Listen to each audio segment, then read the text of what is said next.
ڕێکەوتی 31 جۆزەردانی ساڵی 1357 هەتاوی لە کاتێکدا کە پێشمەرگەکانی یەکێتی نیشتیمانی کوردستان هەوڵی گواستنەوەی هاوڕێ سەعیدی موعینیان بۆ یەکێک لە بنکەکانی فەرماندەی یەکێتی نیشتیمانی دەدا لە ئاوایی دڕێ لە باشووری کوردستان لەگەڵ هێزەکانی ڕژیمی بەعس تووشی شەڕ و پێکدادان هاتن و لە ئاکامدا هاوڕێ سەعید موعینی وێڕای چەند پێشمەرگەی یەکێتی نیشتیمانی جیاونی ئازیزیان بەخت کرد کە دواتر ئەم ڕۆژەیان وەکو ڕۆژی پێشمەرگەی کۆمەڵا ناونا.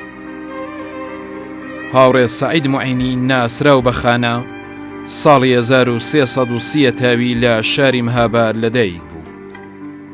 ساڵەکانی 46 و 47 تاوی چالاکی سیاسی خۆی دەست پێ کرد. ساڵی 1348 تاوی لە مەدرسەی عالی بازرگانی لە تاران بوو. ماوەیەکی کورد دوای دامەزراندنی کۆمەڵا لەگەڵ چالاکانی کۆمەڵا کە ئەو کات بەنهێنی کاریان دەکرد ئاشنایی پەیدا کرد. ساڵی 1354 تاوی لەلایەن ساواکەوە دەست بەسەر کرا و پاش 18 مانگ دەست بەسەر بوون لە زیندان بە سەربەرزانە بەبێ ئەوەی هیچ کام لە نهێنیەکانی کۆمەڵا بدرکێنێت لە زیندان هاتە دەر. ساڵی 1357 تاوی بۆ بەڕێوەبردننی مەعموریەتێکی تەشکیلاتی ڕەوانەی کوردستانی باشوور کرا. ڕێکەوتی 31 جۆزەردانی ساڵی 1359 هەتاوی جەلادانی کۆماری ئیسلامی لە زیندانی شاری سنا دوو تێکۆشەری کۆمەڵەیان بەناوەکانی هاوڕێ فەریدە گوڵنەسە بوو هاوڕێ خانم خوڕماڵیان بە شێوەیەکی زۆر درڕندانە تیرباران کرد. هاوڕێ فەریدە گوڵنەسە، هاوڕێ خانم خوڕماڵی.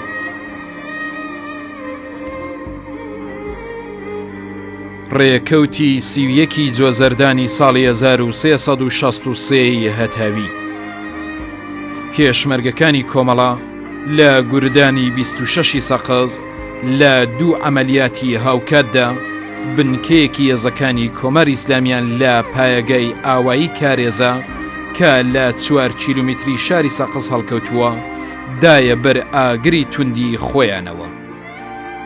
لە جەریانی ئەم دوو عەمەلیاتەدا هێزی پێشمەرگەی کۆمەڵا زەبرێکی کاریان لە هێزەکانی داگیرکەری کۆماری ئیسلامی وەشاند. ڕێکەوتی 31 جۆزەردانی ساڵی 1363 هەتاوی لە جەریانی بەرەنگاربوونەوەی هێزی پێشمەرگەی کۆمەڵا لە بەرامبەر هێرشی هێزەکانی کۆماری ئیسلامی بۆ سەر ئاوایەکانی ناوچەی شیمالی کوردستان لە ئاوایی ئەلبیران سەر بە ناوچەی برادۆست هاوڕێ ئەحمەد حەنیفەیی پێشمەرگەی فداکاری کۆمەڵا جیاونی ئازیزی بەخت کرد. تەرمی پیرۆزی هاوڕێ ئەحمەد لە ئاوایی ئەلبیران ئەسپەردە بە خاک کرا. هاوڕێ ئەحمەد حەنیفەیی ناسراو بە ئەحمەد میانە لە شاری میانە هەڵکەوتوو لە ئازەربایجانی ڕۆژهەڵا لەدایک بوو. پاش شۆڕژ ڕاپێچی سەربازی کرا و مانگی خاکەلێەوەی ساڵی 1362 تاوی ریزی سەربازی ڕژیمی بەجێهێشت و بە دوو قەبزە چەکەوە پەیوەست بوو بە ریزی هێزی پێشمەرگەی کۆمەڵا. ڕێکەوتی 31 جۆزەردانی ساڵی 1365 هەتاوی چەند واحید لە هێزەکانی کاوە و شوان لە عەمەلیاتێکی هاوکاتدا پایەگەی هێزەکانی کۆماری ئیسلامیان لە ئاوایی دگاگا سەر بە سەرشیوی سەقز گرتەوە. لەم ئەمەلیاتەدا کە 4 سەعاتی خایاند زیاتر لە 50 کەس لە بەکرێ گیراوانی کۆماری ئیسلامی کوژران و 35 کەسیشیان لێ بەدیل گیرا و چەک و تەقەمەنیەکی بەرچاویش کەوتە دەست هێزی پێشمەرگەی کۆمەڵا. بەداخەوە لە جەریانی ئەم شەڕەدا 3 پێشمەرگەی فیداکاری کۆمەڵا بە ناوەکانی هاوڕێ خەلیل موبارەکی، هاوڕێ مستەفا فازڵ نژاد و هاوڕێ عوبەید شەکیبە گیانی ئازیزیان بەخت کرد.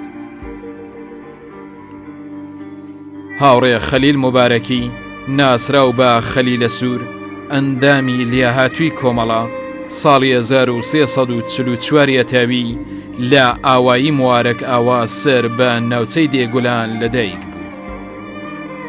پاژڕاپەڕین یەکێک لە هەڵسوڕاوانی کانونی دانیشامۆزی شار و دێهاتەکانی مەریوان بوو لەو دەوروبەرەدا لەگەڵ ئامانج و سیاسەتەکانی کۆمەڵە ئاشنایی پەیدا کرد.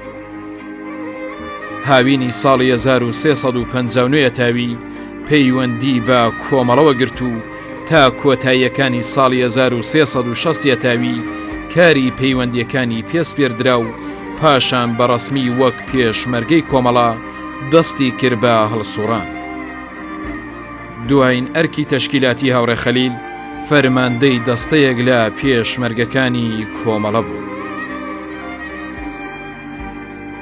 هاوڕێ مستەفا فازڵ نژاد ساڵی 1339 تاوی لە شاری سنا لەدایک بوو.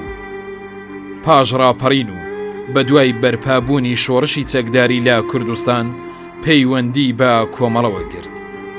پاییزی ساڵی 1363 تاوی هاتە ناو ڕیزی هێزی پێشمەرگەی کۆمەڵە. هاوڕێ عوبەید شەکیبە ناسراو بە ماشاءالله شوان ساڵی 1341 تاوی لە شاری سنا لەدایک بوو. کۆتاییەکانی ساڵی 1360 تاوی دەست بەسەر و ڕاپێچی زیندان کرا. هەر لە زینداندا بەهۆی هاوڕێیانی کۆمەڵە لەگەڵ سیاسەتەکانی کۆمەڵە ئاشنایی پەیدا کرد و پاش ئازادبوونی لە زیندان پاییزی ساڵی 1364 تاوی پەیوەست بوو بە ڕیزی پێشمەرگەی کۆمەڵە. ڕێکەوتی سیویەکی جۆزەردانی ساڵی 1391 هەتاوی هاوڕێ ئومید ئەحمەدی بەهۆی ڕووداوێکی دڵتەزێن لە یەکێک لە ئوردوگاکانی کۆمەڵە لە ئوردوگەی بازیان گیانی ئازیزی لەدەستدا. هاوڕێ ئومید ئەحمەدی ساڵی 1357 تاوی لە شاری سنا لەدایک بوو. تا سێهەمی ڕاهنمایی توانی درێژە بە خوێندن بدات. ساڵی 1383 تاوی لەگەڵ ئامانج و سیاسەتەکانی کۆمەڵە ئاشنایی پەیدا کرد و دەستی کرد بە کاری نەهێنی. ساڵی 1386 تاوی پەیوەست بوو بە ڕیزی عەلەنی هێزی پێشمەرگەی کۆمەڵە. هاوڕێ ئومید لە کاتی کاری پێشمەرگانەدا لە چەند ئۆرگانی جۆرا-جۆر چالاکی هەبوو. لەوانە فەرماندەی دەستەیەک لە پێشمەرگەکانی کۆمەڵە لە واحدی ئامادە و شوێنی پارێزگاری فەرماندەی دەستە بوو. دوایین ئەرکی تەشکیلاتی هاوڕێ ئومید فەرماندەی دەستە لە فێرگەی سیاسی نظامی کۆمەڵە بوو. هاوڕێ ئومید ئەندام و کادری لێهاتووی کۆمەڵە بوو.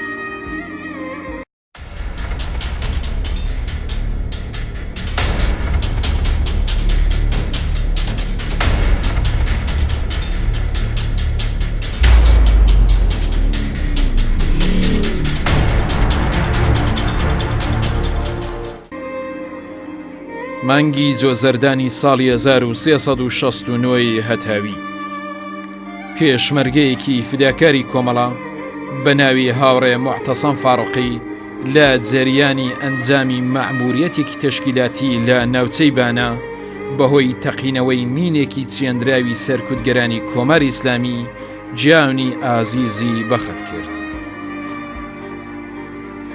هاوڕێ موعتەسەم فاڕوقی لە تەمەنی 13 ساڵیدا ڕووی کردە خەباتی شۆڕشگێڕانە و خەڵکی شاری بانە بوو. تا دووهەمی ڕاهنەمایی دەرسی خوێند و لەبەر هەژاری نەیتوانی درێژە بە خوێندن بدات و ناچار بوو بۆ بژیوی ژیانیان دەست بداتە کار و کوێرەوەری و وێڕای باوکی کار و کاسبی بکە. هێشتا 13 ساڵی بوو هاتوچۆی مەقەڕەکانی کۆمەڵی لە دەوروبەری شاری بانە دەکرد. چەند جار بە مەبەستی خەباتی چەکدارانە هات بۆ پێشمەرگایەتی، بەڵام چونکە تەمەنی کەم بوو وەرنەدەگیرە و سەرنجام لە بەهاری ساڵی 1363 تاوی بە یەکجاری لە شار هاتە دەرەوە و بەڕێکرایە فێرگەی پێشمەرگایەتی کۆمەڵە. ساڵی 1364 تاوی لە واحدێکی تەشکیلاتیدا کە بۆ ئامۆزش و پەروەردەکردنی تازەلاوان لە مەقەڕی ناوەندی سازکرا بوو، بۆ ماوەی ساڵێک ژیانی خەباتکارانەی بردە سەرەوە و پاش ئەوە وەک پێشمەرگە لە گوردانی بانە سازماندرا. ساڵی 1367 تاوی هاوڕێ موعتەسەم بوو بە ئەندامی کۆمەڵە و ماوەی 9 ساڵ بەشداری لە خەباتێکی گەرم و شۆڕەژێرانەدا کرد. مانگی جۆزەردانی ساڵی 1385 هەتاوی تەشکیلاتێکی تێکۆشەر و فیداکاری کۆمەڵە بە ناوی هاوڕێ لوقمان ڕەسوڵپور لە شەڕێکی نابەرابەر و سەخت لەگەڵ خۆفرۆشان و بەکرێ گیراوانی کۆماری ئیسلامی لە ئاوایی پیرۆمەران سەر بە ناوچەی سەقز پاژ 11 سەعات مقاومەت لە بەرامبەری هێزێکی زۆری بەکرێ گیراوانی کۆماری ئیسلامی لە سەعات 8 ئێوارەدا جیاونی ئازیزی بەخت دەکات و ئەچێتە کاروانی شەیدانی سەربەرزی کۆمەڵەوە. هاوڕێ لوقمان ڕەسوڵپور لە ماوەی 2 ساڵ کارکردن لەگەڵ کۆمەڵە خۆی نیشاندا بوو کە کەسێکی دڵسۆز و تێکۆشەرە. هاوڕێ لوقمان پاش ئەوەی لە زیندانی ناوەندی شاری سەقز ئازاد کرا کە ماوەی 1 ساڵ بە تۆهمەتی سیاسی مەحکوم کرا بوو، گەڕایەوە کوردستانی باشوور و پەیوەندی لەگەڵ کۆمەڵە گرت. بۆ ماوەی 2 ساڵ بە شێوەیەکی بەردەوام دەستی دایە چالاکی و تێکۆشان هەر لایەنگری دڵسۆزی کۆمەڵە بوو. لە ماوەی ئەم 2 ساڵە چەندین مەعموریەتی لەلایەن بەشی زاگرۆسەوە بۆ دیاری کرا کە هەمویانی بەو پەڕی لە خۆبردوویەوە بە ئەنجام گەیاند. ئاخرین مەعموریەتی سەرەتاکانی مانگی جۆزەردانی ساڵی 1385 هەتاوی بوو کە بەڕێک و پێکی بە ئەنجامی گەیاند.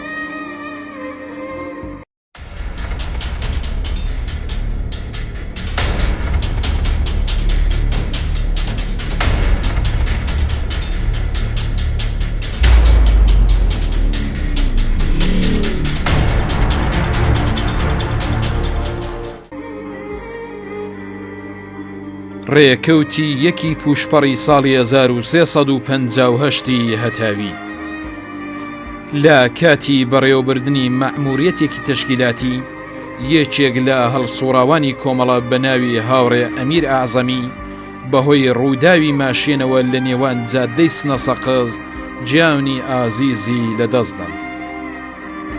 هاوڕێ ئەمیر ئاعزەمی ساڵی 1333 تاوی لە شاری سەقز لەدەی بوو. ساڵەکانی 56 و 57 تاوی وەک لایەنگرێکی هەڵسوڕاوی کۆمەڵە دەستی کرد بە هەڵسوڕان.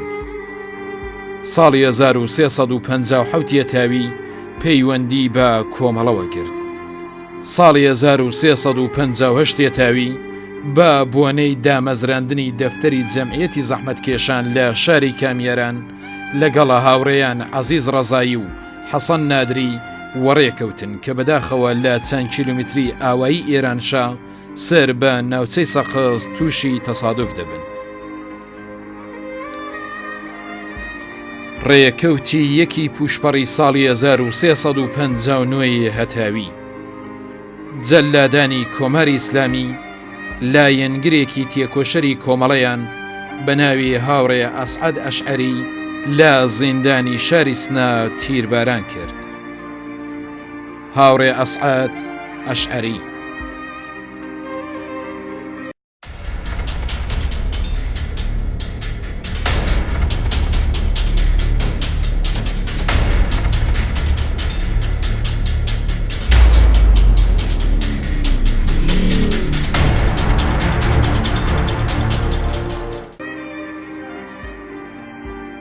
ڕێکەوتی دوی پوشپەڕی ساڵی 1362 هەتاوی جەلادانی کۆماری ئیسلامی لە شاری مەهاباد پێشمەرگەیەکی فیداکاری کۆمەڵەیان بە ناوی هاوڕێ کەماڵ سەهەند تیرباران کرد.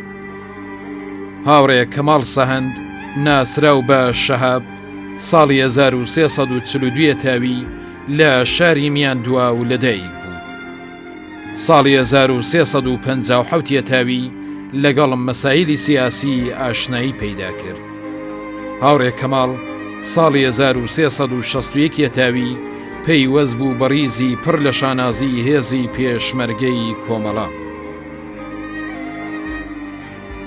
ڕێکەوتی دوی پوشپەڕی ساڵی 1367 هەتاوی پاش بیستنی بۆمبارانی ئوردوگەی کۆمەڵە لە ڕێگەی رادیۆ کۆمەڵەوە هاوڕێ خالید فەقێنەبی کە دڵی پڕ بوو لە خۆشەویستی ڕێبازی کۆمەڵە بەهۆی سەکتەی مەغزیەوە پاش یەک ڕۆژ لە کاتی گواستنەوەی بۆ نەخۆشخانە لە نێوان جادەی نەغەدە ورمێ جیاونی ئازیزی لەدەستدا.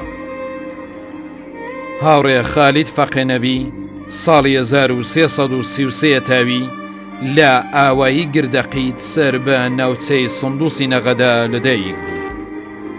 ساڵی 1358 تاوی لەگەڵ ئامانج و سیاسەتەکانی کۆمەڵە ئاشنایی پەیدا کرد و دەستی کرد بە هەڵسوڕان.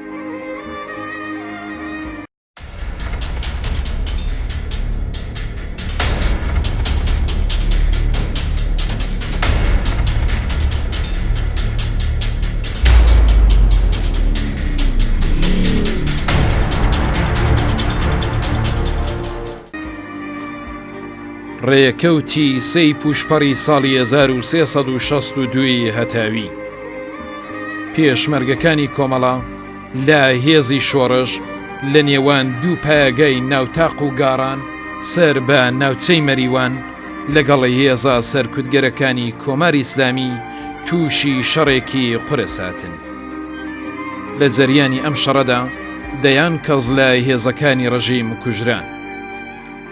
بەداخەوە لە جەریانی ئەم شەڕەدا هاوڕێ شکرۆڵا کەریمی پێشمەرگەی فداکاری کۆمەڵە جیاونی ئازیزی بەخت کرد. هاوڕێ شکرۆڵا کەریمی ناسراو بە شوکرەی گاوەشان ساڵی 1340 تاوی لە ئاوایی گاوەشان سەر بە ناوچەی کامیاران لەدایک بوو. ساڵی 1357 تاوی لەگەڵە هاوڕێیانی کۆمەڵە ئاشنایەتی پەیدا کرد و دەستی دایە کاری تەشکیلاتی لە ناوشار. پاش ڕاپەڕین لە پەیوەند لەگەڵ جەمعیەتی دیفاع لە ئازادی ئینقلاب خەباتی خۆی درێژە پێدا. ساڵی 1360 تاوی پەیوەست بوو بە ڕیزی هێزی پێشمەرگەی کۆمەڵە و لە درێژەی هەڵسوڕانی خۆیدا بوو بە فەرماندەی دەستەیەک لە پێشمەرگەکانی کۆمەڵە.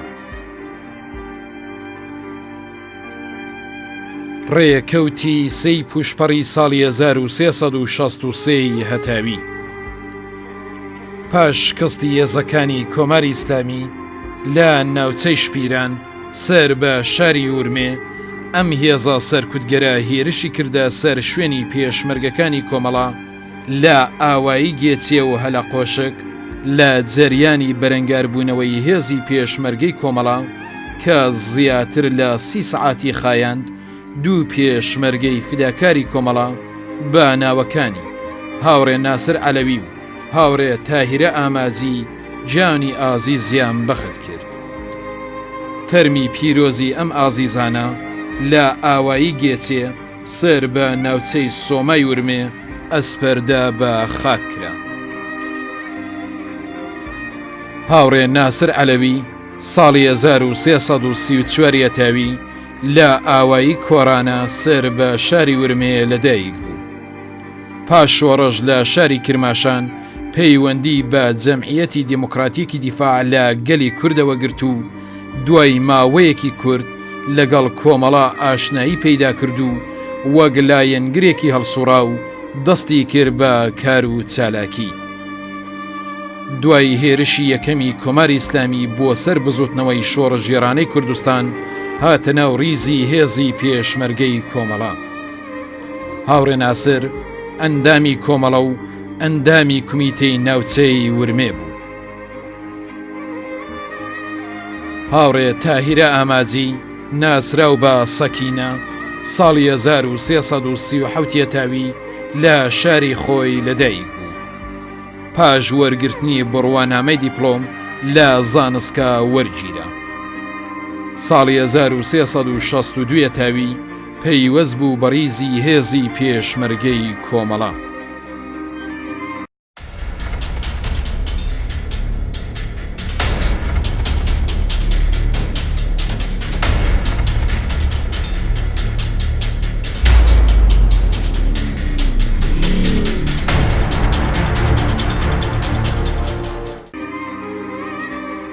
ڕێکەوتی چواری پوشپەڕی ساڵی 1363 هەتاوی لە جەریانی هێرشی هێزە داگیرکەرەکانی کۆماری ئیسلامی بۆ سەر بەشی سندوسی نەغەدا پێشمەرگەیەکی فیداکاری کۆمەڵە بە ناوی هاوڕێ محەممەد تەمجیدی جیاونی ئازیزی بەخەت کرد.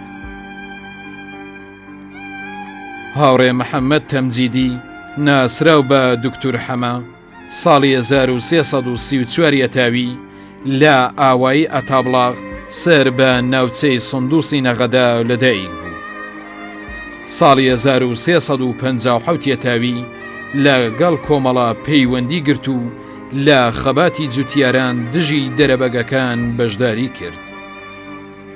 بەهاری ساڵی 1359 تاوی پەیوەست بوو بەڕیزی پڕ لە شانازی هێزی پێشمەرگەی کۆمەڵە. هاوڕێ محەممەد یەکێک لە ئەندامە لیاهاتوەکانی کۆمەڵە و بەرپرسی کومیتەی ناوچەی سندوس بوو.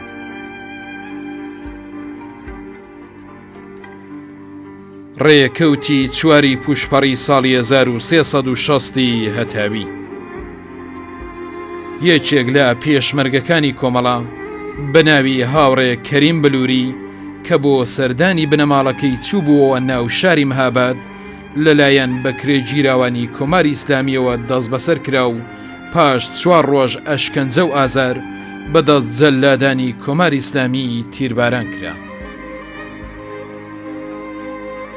هاوڕێ کەریم بلووری هونەرمەندی دەنگخۆشی ناوڕیزەکانی کۆمەڵە ساڵی 1336 تاوی لە شاری مەهاباد لەدایک بوو.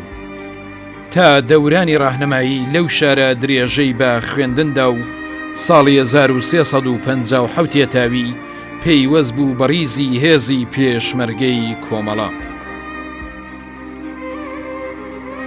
ڕێکەوتی چواری پوشپەڕی ساڵی 1364 هەتاوی هاوڕێ شەهرام نازری یەکێک لە ئەندامە لیاهاتوەکانی کۆمەڵە لە جەریانی شەڕێکدا لەگەڵ بەکرێ گیراوانی کۆماری ئیسلامی لە ئاوایی چڕن و سەر بە شاری سنە جیاونی ئازیزی بەخەت کرد. هاوڕێ شەهرام نازری ڕێکەوتی چواری پوشپەڕی ساڵی 1363 هەتاوی دەستەیەک لە پێشمەرگەکانی کۆمەڵە لە گوردانی کاوە لە کاتی بەڕێوەبردننی مەعموریەتێکی تەشکیلاتی لە ئاوایی کانیچای سەر بە ناوچەی دیواندەرە کەوتنە کەمینی هێزەکانی کۆماری ئیسلامی. بەداخەوە لە جەریانی ئەم کەمینەدا 4 پێشمەرگەی فیداکاری کۆمەڵە بە ناوەکانی هاوڕێ عەباس حەیدەری، هاوڕێ سدیق نەبی، هاوڕێ مەنسوور بەدرخانی و هاوڕێ مەولود شەفیعی جیاونی ئازیزیان بەخەت کرد. هاوڕێ مەنسوور بەدرخانی ناسراو بە مەنسوور قەڵاکۆن ساڵی 1347 تاوی لە ئاوایی قەڵاکۆن سەر بە ناوچەی دیواندەرە لەدایک بوو. ساڵی 1361 تاوی پەیوەست بوو بەڕیزی هێزی پێشمەرگەی کۆمەڵە. هاوڕێ مەولود شەفیعی ساڵی 1341 تاوی لە ئاوایی قەڵاکۆن سەر بە ناوچەی دیواندەرە لەدایک بوو. ساڵی 1360 تاوی هاتە ناو ڕیزی هێزی پێشمەرگەی کۆمەڵە. هاوڕێ مەولود بەرەندامی کۆمەڵە و فەرماندەی نیزامی دەستەیەک لە پێشمەرگەکانی کۆمەڵە بوو. هاوڕێ عەباس حەیدەری هاوڕێ سەدیق نەبی خەڵکی ئاوایی لەیلاق سەر بە ناوچەی سنەبوو.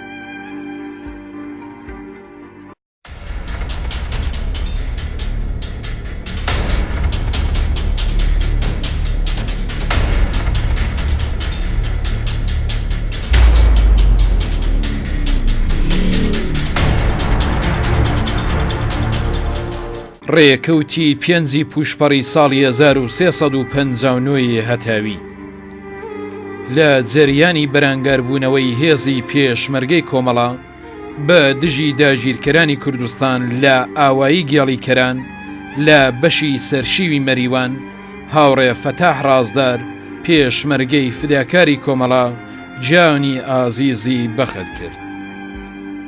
هاوڕێ فەتاح ڕازدار ساڵی 1299 هەتاوی لە ئاوایی گێڵیکەران لە بەشی سەرشیوی مەریوان لەدایک بوو.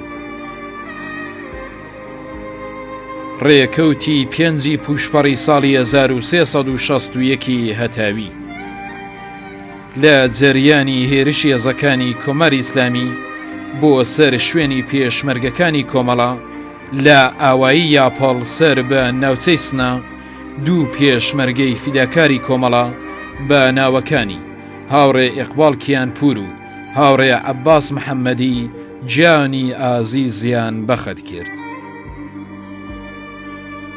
هاوڕێ ئیقبال کیانپور ساڵی 1345 هەتاوی لە شاری سنا لەدایک بوو. ساڵی 1359 هەتاوی هاتە ناو ڕیزی هێزی پێشمەرگەی کۆمەڵە. هاوڕێ عەباس محەممەدی ساڵی 1344 هەتاوی لە ئاوایی شاقەڵا سەر بە ناوچەی دیواندەرە لەدایک بوو. ساڵی 1359 هەتاوی پەیوەست بوو بە ڕیزی هێزی پێشمەرگەی کۆمەڵە و خەباتی خۆی درێژە پێدا. ڕێکەوتی پێنجی پوشپەڕی ساڵی 1362 هەتاوی جەلادانی کۆماری ئیسلامی هاوڕێ حەمید سەعاتی هەڵسوڕاوی تەشکیلاتی کۆمەڵەیان لە زیندانی شاری سنا تیرباران کرد. هاوڕێ حەمید سەعاتی ساڵی 1338 هەتاوی لە شاری سنا لەدایک بوو. ساڵی 1357 هەتاوی پەیوەندی بە کۆمەڵەوە گرت و دەستی کرد بە هەڵسوڕانی سیاسی. پاش شناسایی کرانی لەلایەن ڕژیمەوە ساڵی 1361 هەتاوی دەست بەسەر کرا و 6 مانگ لەژێر سەختترین ئەشکەنجەدا بوو. ڕێکەوتی پێنجی پوشپەڕی ساڵی 1365 هەتاوی لە جەریانی گرتنی پایەگایەکی هێزە داگیرکەرەکانی کوردستان لە ئاوایی کانی تەمرخان هەڵکەوتوو لە 3 کیلومتری جادەی نێوان سەقز مەریوان هاوڕێ مهدی ڕەحیمی ناسراو بە مهدی ژان جیانی ئازیزی بەخت کرد. هاوڕێ مهدی ڕەحیمی ناسراو بە مهدی ژان بەرەندامی کۆمەڵە لە ئاوایی ژان سەر بە ناوچەی ژاوەرۆی سنا لەدایک بوو. هاوینی ساڵی 1361 هەتاوی هاتە ناو ڕیزی هێزی پێشمەرگەی کۆمەڵە. لە چەند شەڕ و عەمەلیاتی هێزی پێشمەرگەی کۆمەڵە بە دژی داگیرکەرانی کوردستان بەشداری کرد. ڕێکەوتی پێنجی پوشپەڕی ساڵی 1365 هەتاوی لە جەریانی شەڕێکی ناوخۆیی لە کوردستانی ڕۆژهەڵات لە ئاوایی قوڵقوڵە سەر بە ناوچەی سەقز دوو پێشمەرگەی فیداکاری کۆمەڵە بە ناوەکانی هاوڕێ تەیمور حوجەت جەلالی و هاوڕێ جەلال سەفەر عەلیپور ناسراو بە جەلال ڕێبەندان جیانی ئازیزیان بەخت کرد. هاوڕێ تەیمور حوجەت جەلالی یەکێک لە ئەندامەلیاتوەکانی کۆمەڵە ساڵی 1340 هەتاوی لە شاری سنا لەدایک بوو. ساڵی 1361 هەتاوی هاتە ناو ڕیزی هێزی پێشمەرگەی کۆمەڵە و لە چەند شەڕ و عەمەلیاتی هێزی پێشمەرگەی کۆمەڵە بە دژی داگیرکەرانی کوردستان بەشداری کرد. هاوڕێ تەیمور سەرەتا معاونی دەستە و دواتر مەسئولی پەد و معاونی گوردانی سیویەکی بۆکانی پێسپێردرا. هاوڕێ جەلال سەفەر عەلیپور ناسراو بە جەلال ڕێبەندان بەرەندامی کۆمەڵا لە شاری سنا لەدایک بوو. ساڵی 1359 تاوی هاتە ناو ڕیزی هێزی پێشمەرگەی کۆمەڵا. دوایین ئەرکی تەشکیلاتی هاوڕێ جەلال جێگری فەرماندەی دەستەیەک لە پێشمەرگەکانی کۆمەڵە بوو. ڕێکەوتی پێنجی پوشپەڕی ساڵی 1361 هەتاوی لە جەریانی شەڕێک لەگەڵ بەکرێگیراوانی ڕژیم لە ناوچەی ناوتاقی مەریوان هاوڕێ ڕەزا کەفاشی گیانی ئازیزی بەخت کرد. هاوڕێ ڕەزا کەفاشی